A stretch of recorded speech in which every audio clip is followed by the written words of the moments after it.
What's up, my people? It's Mellow Main. I hope all is well.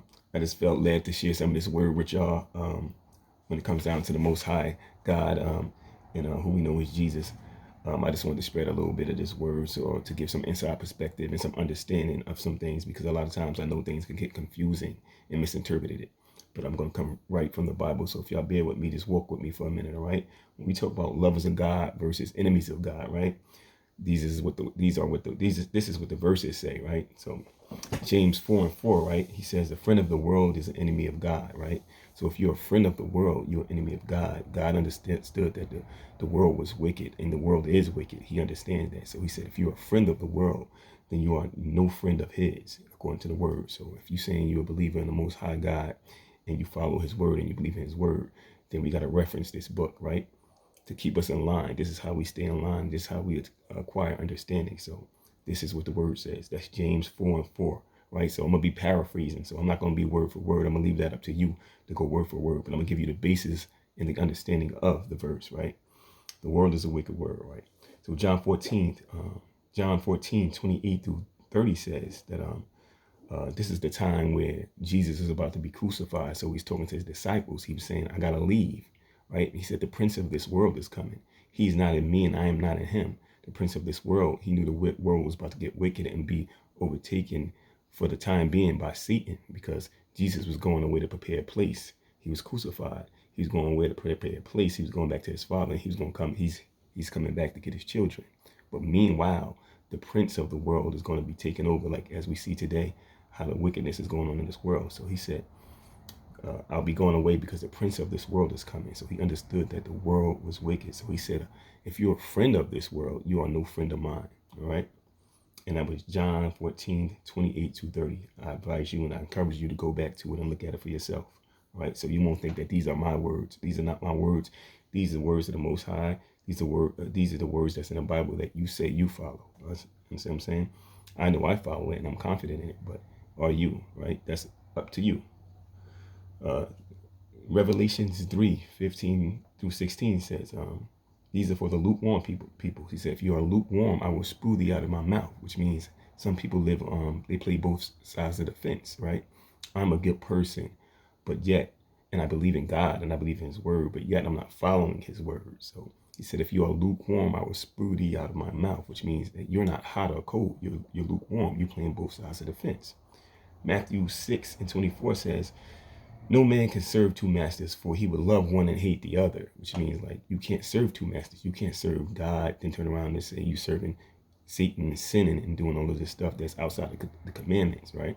So he said, no man can serve two masters. Either you serving me or you on the other side, right? That's for the lukewarm people. I know some people say God knows my heart, right? And God does know your heart, but it doesn't trump what his commandments are, right? He knows your heart, but that don't mean that you don't have to follow the commandments. You still have to follow the commandments of the Most High, right? He said, uh, God is not a friend of a mammon, right? Mammon means people are, it means money and wealth, right? People idolize money and wealth, right? And the Father understood, and there's a verse in here that says, 1 Timothy 6:10 says, the love for money is the root of all evil. And as we look around the world today, we can see that to be the case. That can be a fact because look at the robbing and the killing and the stealing going on for money. Look at how the world is today due to money. So he understood that the root of all evil was money. Money was the root of all evil. And then if you idolize money and wealth and all of that stuff, then you can't be a friend of mine, right? He advises you to get wisdom because money and wealth, all of that stuff falls under the umbrella of wisdom, right? We can get to that in another time, but I just want to stick to the script. All right, now when you want to identify if you love the Most High versus if you don't love the Most High, or if you're a lover of the Most High or enemy, there's some verses here about that as well. John 14:15 says, if you love me, you will keep my commandments. That's how the Most High is able to identify if you love him or not, right? That's why it's important to know the word and know how to follow it. We shouldn't count on only listening to our pastors, our preachers, our priests, or whatever like that. We should look into it for ourselves as well, because I'm learning that a lot of pastors and preachers don't speak on a lot of this stuff. So if you're just leaning on going to church and hearing him speak and not looking for yourself, you might miss something, right? So get his word, get your preacher and your pastor's word, but go on and look for yourself and seek for yourself. Because when it comes down to you standing before the Most High, your preacher can't be your lawyer. He can't be your representative. You have to speak to the Most High for yourself. And if he asks you, why didn't you look for yourself? You need to have an account for that, right? So it says, if you love me, you will keep my commandments, which means that if you don't keep his commandments, where does that leave you? Now, John 14:21 says, he that have and keeps my commandment loves me. So John 14:21, he that has my commandments and keep it, he is who loves me. John 14:24 says, he that loves me not keepeth not my commandments. So he said, if you don't keep his commandments, he considers that as you not loving him, right? So people saying, I love God and all of this stuff, the verses are here. We gotta follow the word. 1 John 2:4 says, he that says, I know him and keepeth not his commandments is a liar, and the truth is not in him. So all of these people saying they know God and they know the Most High and he knows them.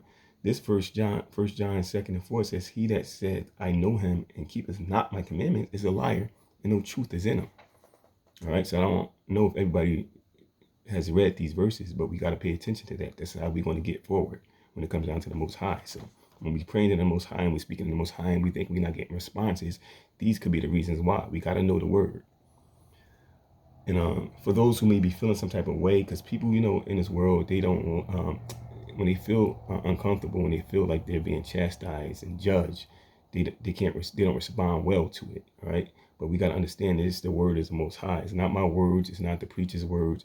If they're preaching directly from the book, it's staying it straight out. That's why I'm encouraging everybody to go look for yourself. I left all of the verses for y'all so y'all can be able to identify with the understanding of this, right? Proverbs 3:11-12 said, God corrects the ones that he loves.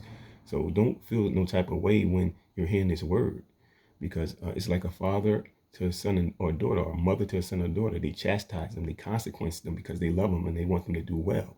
So they get on their case. So God's saying that that's no different from him. He loves you, so he's chastising you.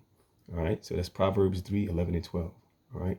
So I hope that this was able to help somebody. When you want to walk with the Most High, this is his instruction book. This will help you get through the journeys of life. But we can't sit here and say we love God and we know God and we know his word if we don't know these verses, because we can't live life accordingly if we don't know the verses. How could you live life right and according to the Most High if you don't know the verses? So I just felt led to drop this in here for y'all, so hopefully somebody can be encouraged or inspired and just do a little bit more homework with getting in the word. All right. My name is Mellow Man. Peace and love to all of you. Be safe. I'm out.